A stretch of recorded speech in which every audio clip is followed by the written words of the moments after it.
नमस्कार, live media में आपका स्वागत है। मैं अनिल सम्राट। केंद्रीय संसदीय कार्य और अल्पसंख्यक मामलों के मंत्री किरण रिजिजू ने जिस तरह से कहा है कि ये बहुत ही महत्वपूर्ण ये विधेयक लाया गया है। और एक चीज है, और आपको बता दें कि केंद्रीय मंत्री राजीव रंजन और ललन सिंह ने आरजेडी पर हमला किया है और आरजेडी के नेताओं को वक्फ बोर्ड समझ नहीं आता। उन्होंने कहा कि आरजेडी के नेताओं को वक्फ बोर्ड समझ नहीं आता। लालू प्रसाद यादव ने 2010 में जो भाषण दिया था, आरजेडी के लोग उस पर कुछ नहीं बोलते। आरजेडी को कुछ पता है? कौन छोड़ के गया है? कौन गया है? जिसका बहुत भारी प्रचार कर रहा है और आप ही का चैनल प्रचार कर रहा है कि बहुत भारी नेता हैं, बहुत सीनियर लीडर हैं। मालूम है 2020 के विधानसभा के चुनाव में कौन पार्टी से चुनाव लड़े थे? पतंग चुनाव चिन्ह पर चुनाव लड़े थे ढाका विधानसभा से, 499 वोट आया था। 499 वोट आया था, जिसको आप ही का चैनल उसका बाइट चला रहा है कि बहुत भारी नेता है जेडीयू के। और 2020 के चुनाव में पतंग चुनाव चिन्ह पर चुनाव लड़े थे, 499 वोट आया था। भारी नेता है। और आरजेडी के लोग भारी नेता हैं। उनको वक्फ बोर्ड समझ ही में नहीं आता है तो उनको कौन समझाएगा? लालू जी के भाषण पर न बोलें कि 2010 में क्या भाषण दिए थे। फिर लालू जी 2010 में क्या भाषण दिए थे उस पर न बोले आरजेडी के लोग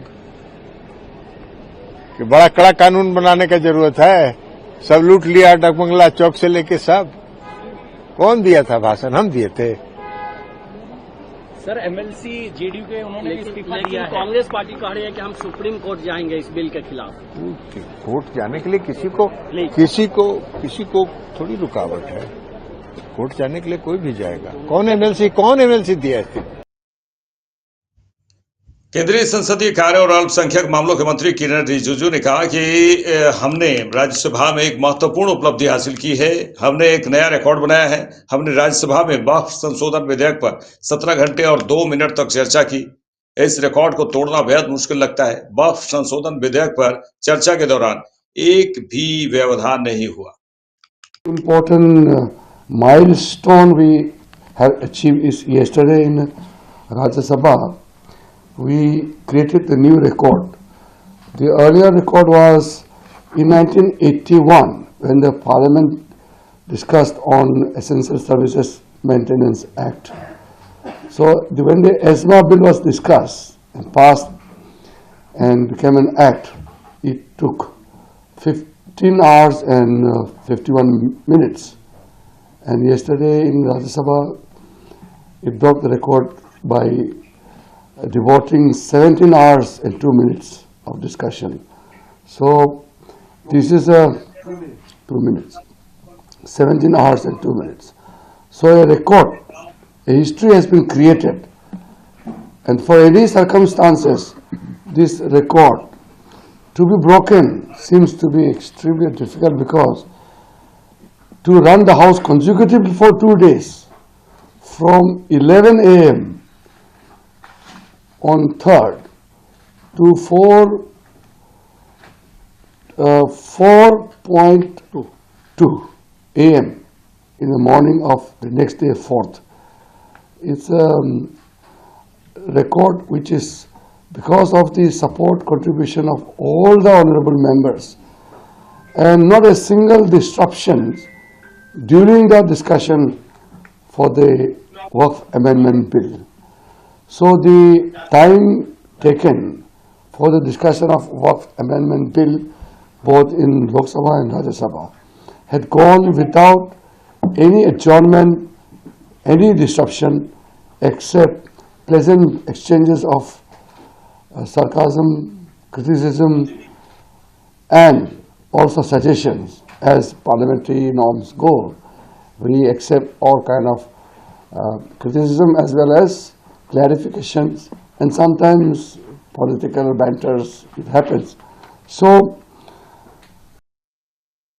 चलिए आगे बढ़ेंगे। जूना अखाड़े के आचार्य महामंडलेश्वर स्वामी अवधेशानंद गिरी महाराज ने वक्फ संशोधन विधेयक पारित होने पर कहा कि इसके बहुत पहले से आवश्यकता थी। यह मुस्लिम समाज पर एक बहुत बड़ा संकट था। पूरे देश में इस विधेयक का स्वागत हो रहा है। यह विधेयक साधनहीन मुसलमानों के हित में है। अब रास्ता साफ हो गया है और न्याय होगा। इससे मुस्लिम समाज को ही लाभ पहुंचेगा। इसकी बहुत पहले से आवश्यकता थी और मांग थी, विशेषकर मुस्लिम समाज में ही बड़ी व्याकुलता थी। और मुस्लिम समाज में जो साधनहीन हैं अथवा जो जिनके पास अभाव हैं, उनकी जमीनों का अतिक्रमण हो गया था। उनकी भूमि को लेकर वे बड़े व्याकुल थे। वो कहीं अपील नहीं कर सकते थे, और आपको अपील करनी है तो वक्फ बोर्ड में ही अपील करनी है। तो अगर आपके खिलाफ किसी ने निर्णय दिया है और फिर वहां आप अपील कैसे कर सकते हैं? तो आप अपील करने किसी कोर्ट में जा ही नहीं सकते थे। तो जब आप किसी कोर्ट में नहीं जा सकते अपने हित के लिए, अधिकार के लिए, अपने हक के लिए, तो ये एक बहुत बड़ा संकट था मुस्लिम समाज के सामने। तो पूरे देश में स्वागत हो रहा है। मिठाइयां बांटी जा रही हैं, विशेषकर मुस्लिम समुदाय में। हमारे बहुत ही प्रिय मौलाना कोकब मुस्तफा हैं, उमेर इलियासी जी हैं, जो चीफ इमाम हैं भारत के, जिसमें लगभग 10 लाख इमाम होंगे, उनके वो प्रमुख हैं। वे सब स्वागत कर रहे हैं। तो मैं ऐसा कह सकता हूं कि ये साधनहीन मुसलमान भाइयों के हित में आया है और उनसे उनका ही विकास होना है। और वो कहीं भी कह देते थे कि ये हमारी जगह है, तो वक्फ बोर्ड कहीं उंगली रख दे, उसका कोई आधार नहीं है, उसके कोई दस्तावेज नहीं है, किसी प्रकार का कोई प्रमाण नहीं है, और वो कहीं भी किसी भी स्थान को अपना कह देते थे। बड़ा हास्यास्पद लगता था। वो मंदिरों को कह रहे थे। कितना हास्यास्पद है कि वो कहते हैं लोकसभा हमारी, वो कभी कहते हैं कि जो उच्चतम न्यायालय हमारा है, तो कहीं भी कोई हाथ रख दें तो वक्फ बोर्ड की भूमि कैसे हो सकती है?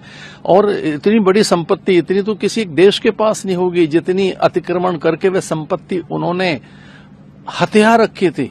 अब रास्ता साफ होगा, न्याय होगा, और इस तरह से मुस्लिम समुदाय को ही लाभ होने वाला है। और जब हम एक सभ्य समाज में रह रहे हैं, एक विकास के चरम को हम छू रहे हैं, पूरा संसार हमारी ओर देख रहा है। हमारे योग, आयुर्वेद और हमारे आध्यात्मिक विचार पूरे संसार में सबको आकर्षित कर रहे हैं। हमारी आर्थिक नीतियां, विदेश नीति, हमारी कृषि नीति और विशेषकर शिक्षा नीति, आज भारत चारों ओर प्रगति कर रहा है। तो इस दिशा में मुझे लगता है इस संशोधन का स्वागत हो रहा है। सबको स्वागत करना चाहिए। हो सकता है कुछ लोग विरोध कर रहे होंगे, तो हो सकता है विरोध से उनकी राजनीतिक जमीन मजबूत होती होगी या उनका कोई अस्तित्व सुरक्षित होता होगा, पर ऐसा नहीं है। सुधार होने चाहिए, और मैं तो कहता हूं अन्य और भी दिशाओं में बड़े सुधार की आवश्यकता है, और मैं इसका स्वागत करता हूं। इसकी बहुत पहले से आवश्यकता थी और मांग थी, विशेषकर मुस्लिम समाज। उत्तर प्रदेश के डिप्टी सीएम केशव प्रसाद मौर्य ने वक्फ संशोधन विधेयक पारित होने पर कहा कि इस देश के लिए उम्मीद का नाम प्रधानमंत्री नरेंद्र मोदी और निराशा का नाम कांग्रेस पार्टी, गांधी परिवार, समाजवादी पार्टी के अखिलेश यादव, ममता बनर्जी हैं। उन्होंने कहा कि इन सब के द्वारा कोशिश की गई कि मुसलमानों के हित में बीजेपी द्वारा कोई काम न हो पाए। हम वोट बैंक की राजनीति नहीं करते। उन्होंने कहा कि हम वोट बैंक की राजनीति नहीं करते हैं, इसलिए वक्फ संशोधन विधेयक पारित किया गया, जो इस देश के गरीब मुसलमानों के कल्याण और विकास के लिए एक बड़ा रास्ता खोलने जा रहा है। यह समाजवादी पार्टी, कांग्रेस, टीएमसी या बीएसपी, डीएमके भी जानती है कि यह वक्फ संशोधन विधेयक मुसलमानों के हित में रहा, लेकिन एक तरफ बताया गया कि किस तरह से ये मुस्लिम समाज के पक्ष में है।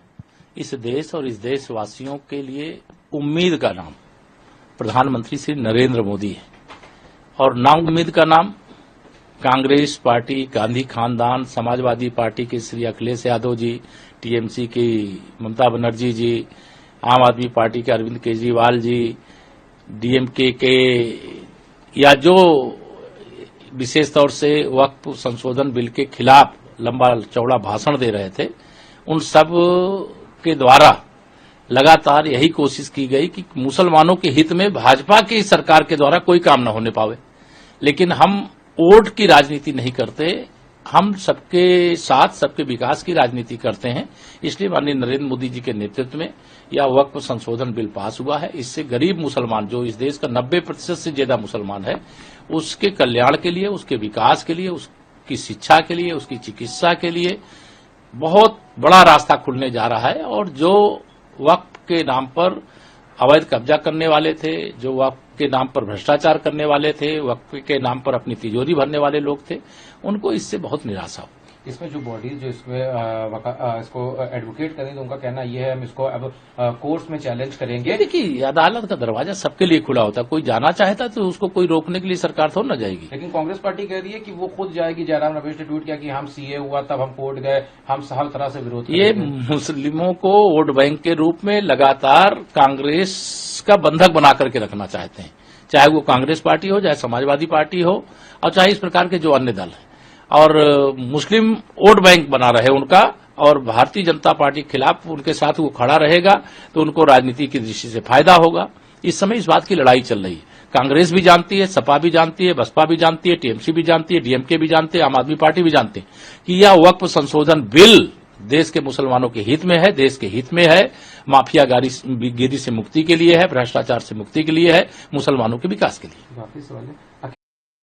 बीजेपी सांसद रवि किशन ने भारतीय अभिनेता और फिल्म निर्देशक मनोज कुमार के निधन पर कहा कि यह एक अपूरणीय क्षति है। उन्होंने अपनी फिल्मों और गीतों में संस्कृति और संस्कार को दिखाया। उन्होंने हमें दिखाया कि असली भारत क्या है। उन्होंने हमें भविष्य का सिनेमा दिखाया। मनोज कुमार जी का जाना, उन्होंने कहा कि मनोज कुमार जी का जाना पूरी फिल्म इंडस्ट्री के लिए दुखद है। बहुत ऐतिहासिक छवि, मतलब ये उनकी फिल्में, उनकी बातें और उनके सिनेमा को लेके बहुत दुखद रहा। लेकिन ये छवि, ये क्षति को सिनेमा इंडस्ट्री पूरा नहीं कर सकता। मनोज जी ने भारत शब्द का प्रचलन किया। मनोज जी ने अपने गानों में संस्कृति, संस्कार दिखाए। एक्चुअल भारत क्या है, देहात क्या है, ऐसे मनोज कुमार जी के जाने से पूरी सिनेमा इंडस्ट्री में आज एक बहुत बड़ा ब्लैक डे, काला दिन आया है। बहुत बड़ा नुकसान हुआ एक ऐसे सिनेमाकार का जिससे बड़े बड़े सिनेमाकार ने सिनेमा बनाना सीखा। हमने समझा सिनेमा क्या है। हम लोगों को उन्होंने फ्यूचरिस्टिक फोटोग्राफी दिखाई, उन्होंने फ्यूचरिस्टिक एक लार्जर देन लाइफ का सिनेमा दिखाया। कलरफुल सिनेमा रहता था, पाश्चात्य पूरब और पश्चिम को लेके वो सोच उनकी थी। ऐसे मनोज कुमार जी का जाना आज बहुत ही दर्दनाक रहा पूरे सिनेमा जगत के। बिहार के डिप्टी सीएम विजय कुमार सिन्हा ने वक्फ संशोधन विधेयक पारित होने पर कहा कि यह करोड़ों लोगों के लिए न्याय की एक नई शुरुआत का प्रतीक है। यह एक ऐतिहासिक फैसला है। यह एक संशोधन नहीं, एक सवेरा है। यह केवल कागजी सुधार नहीं, बल्कि मुस्लिम समाज की पसमानदा महिलाओं और गरीब वर्ग के हक में उठाया गया एक ऐतिहासिक कदम है। यह ऐसा प्रावधान है जो भ्रष्टाचार पर लगाम लगाएगा। देखिए, वक्फ जो विधेयक पारित हुआ है, यह करोड़ों लोगों के लिए न्याय की एक नई शुरुआत का प्रतीक है। जो वर्षों से वक्फ संपत्तियों से जुड़ी अनियमितताओं और भ्रष्टाचार के शिकार हो रहे थे, लोकसभा के बाद अब राज्यसभा से भी वक्फ बोर्ड संशोधन विधेयक का पारित होना एक ऐतिहासिक फैसला है। यह एक संशोधन नहीं, एक सवेरा है। और यह केवल कागजी सुधार नहीं, बल्कि मुस्लिम समाज से पसमानदा महिलाएं, गरीब वर्ग के हक में उठाया गया एक ऐतिहासिक कदम है। अब वक्फ ट्रिब्यूनल के फैसलों के खिलाफ हाई कोर्ट में अपील संभव हो सकेगा। यह ऐसा प्रावधान है जो भ्रष्टाचार पर लगाम लगाएगा और लंबे समय से चली आ रही एक तरफा व्यवस्थाओं में पारदर्शिता और जवाबदेही सुनिश्चित करेगा। मैं इस विधेयक का पूर्ण समर्थन करता हूं और इसके माध्यम से न्याय अधिकार की ओर बढ़ते ऐतिहासिक कदम के लिए माननीय प्रधानमंत्री नरेंद्र मोदी जी का, माननीय केंद्रीय मंत्री अमित शाह जी का और अल्पसंख्यक कार्य मंत्री किरेन रिजिजू जी को हृदय से कोटि कोटि बधाई देता हूं कि आपने देश के हित में, मां भारती के संतानों के हित में एक बड़ा निर्णय का ऐतिहासिक साहसी निर्णय लिया है। साथ ही जनहितकारी विधेयक को समर्थन देने वाले एनडीए के सभी सांसदों और दलों को भी दिल से बधाई देता हूं कि राष्ट्र की बात जब आती है तो जो राष्ट्रवादी है वो एक साथ खड़े हो जाते हैं। ये दिखाई पड़ा है और इस विधेयक का मुस्लिम समाज के भीतर वास्तविक समानता और विकास की दिशा में मील का पत्थर साबित होगा। यह एक संशोधन नहीं, यह एक नए सवेरे की शुरुआत है। और बत्ती जो नहीं जलाते हैं वह रोशनी नहीं पाते हैं। आज बत्ती जला है, नया सवेरा, नया रोशनी का शुरुआत हुआ है। देश के अंदर एक नई वातावरण जो जमीन माफिया के रूप में आज एक बड़ा रैकेट हर जिले के अंदर, हर राज्य के अंदर अपराध की घटनाओं को। उत्तर प्रदेश के मुख्यमंत्री योगी आदित्यनाथ ने लखनऊ विकास प्राधिकरण की अनंत नगर मोहन रोड आवासीय योजना में भूखंडों के पंजीकरण का उद्घाटन किया, जो 6,500 करोड़ रुपए की लागत से 785 एकड़ में प्रस्तावित है। उत्तर प्रदेश के मुख्यमंत्री योगी आदित्यनाथ ने इस दौरान कहा कि 20 वर्षों के बाद लखनऊ में आधुनिक सुविधाओं से सुसज्जित एक नई योजना और एक बेहतरीन कार्य योजना के शुभारंभ पर मैं सभी लखनऊ वासियों को बधाई देता हूं। लखनऊ विकास प्राधिकरण ने 7,000 करोड़ रुपए की लागत से लगभग 800 एकड़ क्षेत्र में इस योजना को लाने में सफलता हासिल की है। उन्होंने कहा है कि एक सराहनीय प्रयास है। डबल इंजन सरकार की प्राथमिकता है कि जीवन की सुगमता बढ़े। 20 वर्ष उपरांत उत्तर प्रदेश की राजधानी लखनऊ में एक बेहतरीन कार्य योजना के साथ आधुनिक सुविधाओं से युक्त एक नई आवासीय योजना के शुभारंभ के अवसर पर मैं पूरे लखनऊ वासियों को और आने वाले समय में उन सभी महानुभावों को जो इस योजना से लाभान्वित होने वाले हैं, उन सभी को मैं हृदय से इस अवसर पर बधाई देता हूं, अपनी शुभकामनाएं देता हूं। लखनऊ विकास प्राधिकरण ने लगभग 800 एकड़ क्षेत्रफल में 7,000 करोड़ रुपए की लागत से इस बड़ी आवासीय स्कीम को लाने में सफलता प्राप्त की है, और वह भी लखनऊ में जहां पे इंटरनेशनल एयरपोर्ट नज़दीक हो, एक्सप्रेसवे और लखनऊ रिंग रोड इससे जुड़ती हुई हो, एक इंटीग्रेटेड टाउन प्लानिंग के तहत वहां पर एजुकेशन के एक हब के रूप में स्थापित करने के लिए भी 100 एकड़ से अधिक भूमि आरक्षित की गई हो, और हर एक तबके के लिए वहां पर हाईराइज आवासीय सुविधा के साथ साथ खाली प्लॉट भी उपलब्ध करवाने देने की व्यवस्था वहां पर की गई हो, एक अत्यंत सराहनीय प्रयास है। लोगों को अच्छे आवासीय सुविधा प्राप्त हो, ईज ऑफ लिविंग बेहतर हो, यह डबल इंजन सरकार की पहली प्राथमिकता है। प्रधानमंत्री मोदी जी ने पिछले 10 वर्ष में इस दिशा में देश के अंदर बड़े कदम बढ़ाए हैं। आवासीय क्षेत्र में नई टेक्नोलॉजी को ला करके इसे अत्याधुनिक स्वरूप देने के साथ साथ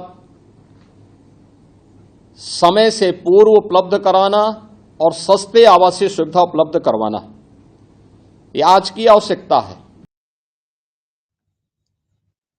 पश्चिम बंगाल बीजेपी अध्यक्ष और केंद्रीय मंत्री सुकांता मजूमदार ने कहा कि ममता बनर्जी धर्मनिरपेक्षता अलग प्रकार की छद्म धर्मनिरपेक्षता है। ममता बनर्जी ईद की नमाज में शामिल होती हैं, लेकिन वे कुंभ को मृत्यु कुंभ बताती हैं। वे कभी कुंभ नहीं गई। इस प्रकार की उनकी धर्मनिरपेक्षता है। उनके हिसाब से अल्पसंख्यक केवल मुसलमान है। उन्होंने कहा कि मैं मानता हूं कि बंगाल में मुस्लिम आबादी 30% से अधिक है, तो वे अल्पसंख्यक नहीं है, वे दूसरे स्थान के बहुसंख्यक हैं। हमारे देश में अल्पसंख्यक की परिभाषा नहीं है। Their secularism is what kind of secularism you can understand. It is a quite different type of secularism. We call it pseudo-secularism. Mamata Banerjee can attain the Red Road Eid festival, Eid Namaz. Whereas in Islam, the Namaz which is offered after the Ramzan is only for the Muslim or for those Muslim which those who perform the fast. Those especially Hindus, according to Islam, according to Quran, are not at all allowed in that namaz, because we don't have the fasting for 1 month, so we cannot participate in that. But Mamata Banerjee cannot participate. Mamata Banerjee everywhere without failing, she participates in the Eid namaz at Red Road in Kolkata. But ask her to come to the Kumbh, she will tell it is a Mrityu Kumbh. She will never come to Kumbh. So this is the kind of secularism in which everything for the minorities, not even the minority, not for the minorities. According to them, minority means only Muslims. Whereas I believe such a percentage of people, more than 20%, in case of state of West Bengal, it is more than 30%. The people, those are whose population is more than 30%, cannot be considered as minority. They are the second largest majority of the state, and they should be considered in such a way. Because in the fallacy is that there in our country there is no such definition who is the minority. So suppose up to 49.99%, some people may claim that we are in minority, but this is not should not be the way. The 30, if your percentage is more than 30%, you cannot claim that you are minority. चलिए आगे बढ़ेंगे। बाफ संशोधन विधेयक पारित किए जाने के बाद शुक्रवार की नमाज से पहले शहर में उत्तर प्रदेश में सुरक्षा व्यवस्था पर डीसीपी पश्चिम लखनऊ विश्वजीत श्रीवास्तव ने कहा कि आज जुम्मे की नमाज को लेकर अलर्ट जारी किया गया था। आज पुराने लखनऊ में जो लखनऊ पश्चिम जोन का इलाका है, वहां पर जो फ्राइडे की नमाज है और साथ ही जो वक्फ बोल आया है उसको लेकर अलर्ट जारी किया गया है। इसी संबंध में जो बड़ी मस्जिदें हैं वहां पर फोर्स तैनात किया गया है। इसके अलावा सभी मस्जिदें पर हम लोग निगरानी रख रहे हैं, कहीं कोई इसी प्रदर्शन की बात ना आने पाए। साथ ही ड्रोन कैमरा भी लगाया गया है और सीसीटीवी कैमरे पर भी निगरानी की जा रही है, जिससे कि लोग अच्छे से नमाज पढ़ें। सर, सोशल मीडिया पर किस तरह से नजर है और लोगों से किस तरह से अपील कर रहे हैं, क्योंकि पुराना लखनऊ हमेशा से सोशल मीडिया सेल हमारा लखनऊ कमिश्नरेट का है, वो पूरी तरह से 24/7 निगरानी कर रहा है और हर चीज की जो है वो उस पर नजर रखी जा रही है। कहीं भी कोई इस तरह की बात होती है तो उसमें कार्रवाई की जाएगी निश्चित रूप से। देखिए, मनोज कुमार जो निर्देशक, फिल्म निर्देशक और महान अभिनेता के निधन पर फिल्म इंडस्ट्री के लोगों ने एक दुख प्रकट किया है और पूरा फिल्म इंडस्ट्री दुख में अभी है। ऑल दीज इयर्स जितने भी बनाए उन्होंने फिल्म, वो सब देखे ऑल पेट्रियोटिक, सो देश के साथ कनेक्टेड ही रहता है उनका he was so fond of this and he also joined BJP for some time, but because of his health reason he could not continue, but he was very very fond of this party and देश के प्रति और देश के लिए जो भी अच्छा काम करते तो बहुत सराहते थे। तो मैं भी जब यहाँ पार्लियामेंट में आई, यहाँ मथुरा की सांसद बनी, तो मुझे बहुत हमेशा फोन में बात करते थे और पता करते रहते थे कि क्या क्या हो रहा है। एंड तब भी मैं बोलती थी कि आप why don't you continue your film making, बनाइए, आपके जैसे फिल्म मेकर्स नहीं है आजकल। हाँ करूंगा बोला, but it's very sad that he is not there any more. उनके साथ इतना beautiful memories are there working with him in such wonderful films, first started with Sanyasi, उसमें कितने अच्छे अच्छे गाने थे ना। गाना पिक्चराइज करने में भी ही वॉज एन एक्सपर्ट, उनको मालूम है कैसा प्रेजेंट करना है हीरोइन को, ऐसा एक डायरेक्टर थे वो। एंड जो भी फिल्म मैंने किया, अगर दूसरा भी डायरेक्टर होगा तो वो सिर्फ नाम के वास्ते होते हैं, क्योंकि he himself used to be directing. खुद को बहुत ही शौक था फिल्म मेकिंग में, और मेरे साथ 4 पिक्चर मुझे करने का अवसर मिला, सन्यासी, देन 10 नंबरी, देन क्रांति एंड 1 फिल्म संतोष। वो पता नहीं वो रिलीज हुआ वो भी, लेकिन इतना पॉपुलर शायद नहीं हुआ, it's not release properly, but I have very beautiful memories with him and also so many other films, whatever जितने भी उन्होंने बनाई है, बहुत ही बढ़िया फिल्म्स है। मनोज कुमार जी जो बहुत हमारे वेटरन और एक तरह से भारत कुमार के नाम से जिन्हें जाना जाता था, एक ऐसे कलाकार जिन्होंने देशभक्ति अपने फिल्मों के द्वारा एक हर भारतीय में जो है देशभक्ति का भाव और भावना जगाई। तो सारा जो हमारी फिल्म इंडस्ट्री है ऐसे कलाकार के निधन पर बहुत ज्यादा शोकमयी है और हम भी अपना शोक व्यक्त करते हैं और हम यही प्रार्थना करते हैं कि भगवान उनकी आत्मा को शांति दे। मेरे साथ इस बुलेटिन में इतना ही। देश दुनिया की तमाम खबरों के लिए देखते रहिए लाइव इंडिया। नमस्कार।